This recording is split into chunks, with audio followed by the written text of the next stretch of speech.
ಬೆಂಗಳೂರು ಸಂಚಾರಿ ಪೊಲೀಸರ ಕಾರ್ಯಾಚರಣೆಯಲ್ಲಿ ಮದ್ಯಪಾನ ಮಾಡಿ ವಾಹನ ಚಲಾಯಿಸಿದವರ ವಿರುದ್ಧ ಕೇಸ್ ದಾಖಲಾಗಿದೆ. 668 ಮಂದಿ ವಿರುದ್ಧ ಪ್ರಕರಣ ದಾಖಲಾಗಿತ್ತು. ಕಳೆದ ಇಡೀ ವಾರ ವಿಶೇಷ ಕಾರ್ಯಾಚರಣೆ ನಡೆಸಿದ್ರು.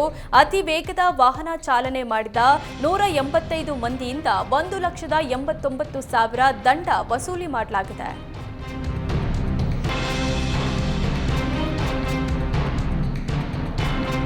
ದೂರು ನೀಡಲು ಬಂದ ವ್ಯಕ್ತಿಗೆ ಸಿಪಿಐ ಬೆದರಿಕೆ ಹಾಕಿ 3 ಲಕ್ಷ ಹಣ ವಸೂಲಿ ಮಾಡಿರುವ ಆರೋಪ ಕೇಳಿಬಂದಿದೆ.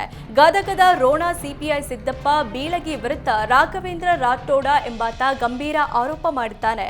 ರಾಘವೇಂದ್ರ ಇನ್ಸ್ಟಾಗ್ರಾಂನಲ್ಲಿ ಮಹಿಳೆಯೋರ್ವಳನ್ನ ನಂಬಿ ಮೋಸ ಹೋಗಿದ್ದ. ಆ ಮಹಿಳೆ ರಾಘವೇಂದ್ರನ ಬಳಿ 25 ಲಕ್ಷ ಹಣವನ್ನ ಪೀಕಿದ್ಲು. ವಾಪಸ್ ಹಣ ಕೇಳಿದ್ರೆ ಮಹಿಳೆ ನೀಡಿರ್ಲಿಲ್ವಂತೆ. ಇದೇ ಕೇಸ್ ವಿಚಾರವಾಗಿ ದೂರು ನೀಡಲು ಬಂದ ರಾಘವೇಂದ್ರನಿಗೆ ಸಿಪಿಐ ಬೆದರಿಕೆ ಹಾಕಿದ್ದಾರೆ. ವಂಚಿಸಿರುವ ಮಹಿಳೆ ಸಿಪಿಐಗೆ ಸಂಬಂಧಿಗಳಂತೆ. ಹೀಗಾಗಿ ದೂರು ಸ್ವೀಕರಿಸದೆ ರಾಘವೇಂದ್ರಗೆ ಹಲ್ಲೆ ಮಾಡಿದ್ದಾರೆ ಅಂತ ರಾಘವೇಂದ್ರ ಆರೋಪಿಸಿದ್ದಾನೆ.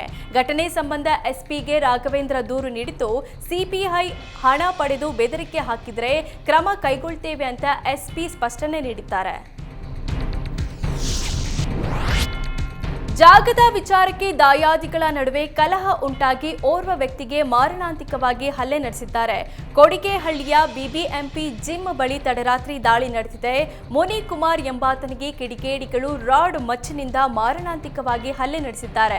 ಮುನಿರಾಜು ಮತ್ತು ಚಿಕ್ಕ ಮುನಿಯಪ್ಪ ಅಣ್ಣ ತಮ್ಮಂದಿರಾಗಿದ್ದು, ಇವರಿಬ್ಬರ ಮಧ್ಯೆ ಜಾಗದ ವಿಚಾರಕ್ಕೆ ಆಗಾಗ ಗಲಾಟೆ ನಡೆದಿತ್ತು. ಚಿಕ್ಕ ಮುನಿಯಪ್ಪನ ಮಗ ಮತ್ತು ಅಳಿಯನ ಸುಪಾರಿ ನೀಡಿ ಮುನಿರಾಜು ಮೇಲೆ ದಾಳಿ ನಡೆಸಿರುವ ಆರೋಪ ಕೇಳಿಬಂದಿದೆ. ಘಟನೆ ಸಂಬಂಧ ಮುನಿಕುಮಾರ್ ಪತ್ನಿ ಮಾಲಾ ಕೊಡಿಗೆಹಳ್ಳಿ ಠಾಣೆಗೆ ದೂರು ನೀಡಿದ್ದು, ಪೊಲೀಸರು 5 ಆರೋಪಿಗಳನ್ನು ಬಂಧಿಸಿದ್ದಾರೆ. ಸತೀಶ್, ಭರತ್, ತೇಜಸ್, ಗಣಿ ಮತ್ತು ಒಬ್ಬ ಅಪ್ರಾಪ್ತ ಬಂಧಿತರಾಗಿದ್ದು, ಪೊಲೀಸರು ವಿಚಾರಣೆ ನಡೆಸಿದ್ದಾರೆ. ಬೆಂಗಳೂರು ಸಂಚಾರಿ ಪೊಲೀಸರ ಕಾರ್ಯಾಚರಣೆಯಲ್ಲಿ ಮದ್ಯಪಾನ ಮಾಡಿ ವಾಹನ ಚಲಾಯಿಸಿದವರ ವಿರುದ್ಧ ಕೇಸ್ ದಾಖಲಾಗಿದೆ. 668 ಮಂದಿ ವಿರುದ್ಧ ಪ್ರಕರಣ ದಾಖಲಾಗಿತ್ತು. ಕಳೆದ ಇಡೀ ವಾರ ವಿಶೇಷ ಕಾರ್ಯಾಚರಣೆ ನಡೆಸಿದ್ರು. ಅತಿ ವೇಗದ ವಾಹನ ಚಾಲನೆ ಮಾಡಿದ 185 ಮಂದಿಯಿಂದ 1,89,000 ದಂಡ ವಸೂಲಿ ಮಾಡಲಾಗಿದೆ.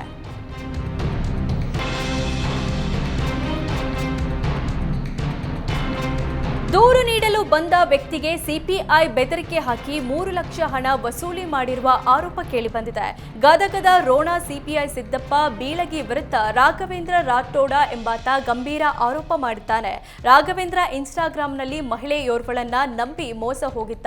ಆ ಮಹಿಳೆ ರಾಘವೇಂದ್ರನ ಬಳಿ 25 ಲಕ್ಷ ಹಣವನ್ನ ಪೀಕಿದ್ಲು. ವಾಪಸ್ ಹಣ ಕೇಳಿದ್ರೆ ಮಹಿಳೆ ನೀಡಿರ್ಲಿಲ್ವಂತೆ. ಇದೇ ಕೇಸ್ ವಿಚಾರವಾಗಿ ದೂರು ನೀಡಲು ಬಂದ ರಾಘವೇಂದ್ರನಿಗೆ ಸಿಪಿಐ ಬೆದರಿಕೆ ಹಾಕಿದ್ದಾರೆ. ವಂಚಿಸಿರುವ ಮಹಿಳೆ ಸಿಪಿಐಗೆ ಸಂಬಂಧಿಗಳಂತೆ. ಹೀಗಾಗಿ ದೂರು ಸ್ವೀಕರಿಸದೆ ರಾಘವೇಂದ್ರಗೆ ಹಲ್ಲೆ ಮಾಡಿದ್ದಾರೆ ಅಂತ ರಾಘವೇಂದ್ರ ಆರೋಪಿಸಿದ್ದಾನೆ. ಘಟನೆ ಸಂಬಂಧ ಎಸ್ಪಿಗೆ ರಾಘವೇಂದ್ರ ದೂರು ನೀಡಿದ್ದು, ಸಿಪಿಐ ಹಣ ಪಡೆದು ಬೆದರಿಕೆ ಹಾಕಿದರೆ ಕ್ರಮ ಕೈಗೊಳ್ಳುತ್ತೇವೆ ಅಂತ ಎಸ್ಪಿ ಸ್ಪಷ್ಟನೆ ನೀಡಿದ್ದಾರೆ.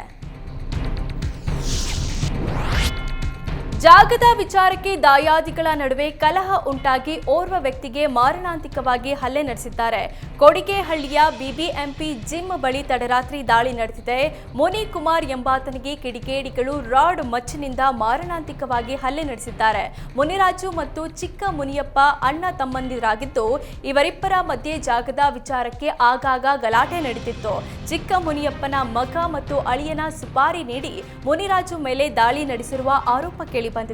ಘಟನೆ ಸಂಬಂಧ ಮುನಿಕುಮಾರ್ ಪತ್ನಿ ಮಾಲಾ ಕೊಡಿಗೆಹಳ್ಳಿ ಠಾಣೆಗೆ ದೂರು ನೀಡಿದ್ದು, ಪೊಲೀಸರು 5 ಆರೋಪಿಗಳನ್ನು ಬಂಧಿಸಿದ್ದಾರೆ. ಸತೀಶ್, ಭರತ್, ತೇಜಸ್, ಗಣಿ ಮತ್ತು ಒಬ್ಬ ಅಪ್ರಾಪ್ತ ಬಂಧಿತರಾಗಿದ್ದು, ಪೊಲೀಸರು ವಿಚಾರಣೆ ನಡೆಸಿದ್ದಾರೆ.